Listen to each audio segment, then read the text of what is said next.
we had a story that broke today that is pretty big. Jeff Bezos of Amazon bought the Washington Post for $250 million.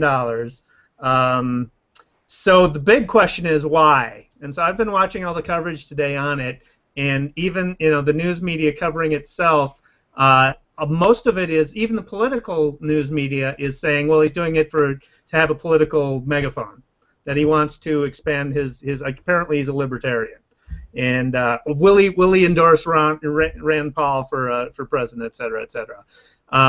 The other angle that I've seen a lot of is he wants to reinvent the economic model for news, which makes more sense, I think, than the political thing.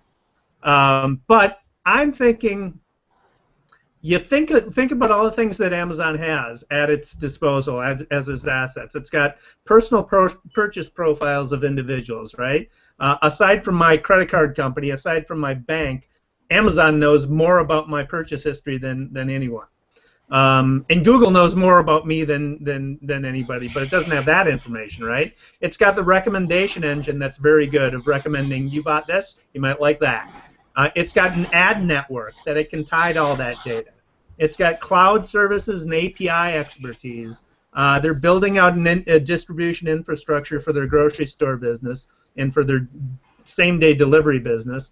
They've got a content library, books, music, video, apps. They've got a content delivery device with Kindle. You take all those things together, and they've got all this behavioral data across all of that.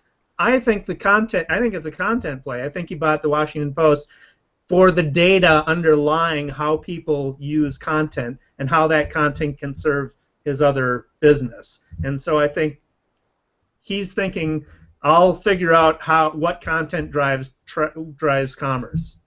So what do you guys think? I think that you have a point there about the data, but I also think that Jeff Bezos is a remarkably smart entrepreneur, and the way that he's organized all of that data on Amazon is unlike anything that had gone before. And one of the real issues with news, and Albert brought it up, is you can't find it. There's just so much of it, and everybody's screaming. And I think he'll find a better way to organize it. I think he will have an impact on journalism and how it is sold online, because this is a company that really, really knows how to organize information and present it in a way that people at all levels of skill can access it.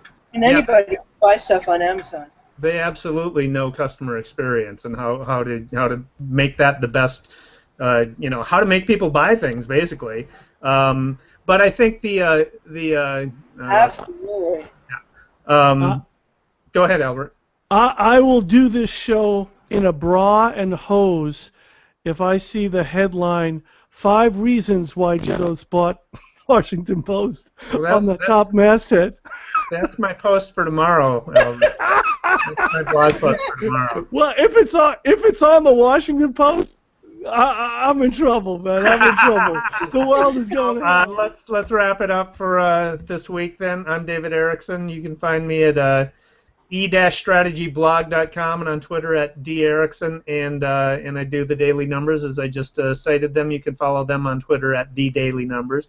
BL you can find at whatsnextblog.com and on Twitter at whatsnext, and your column in Ad Age. What's Ad Age Digital Next. Ad Age Digital Next. Yeah. Okay. And Albert Maruggi.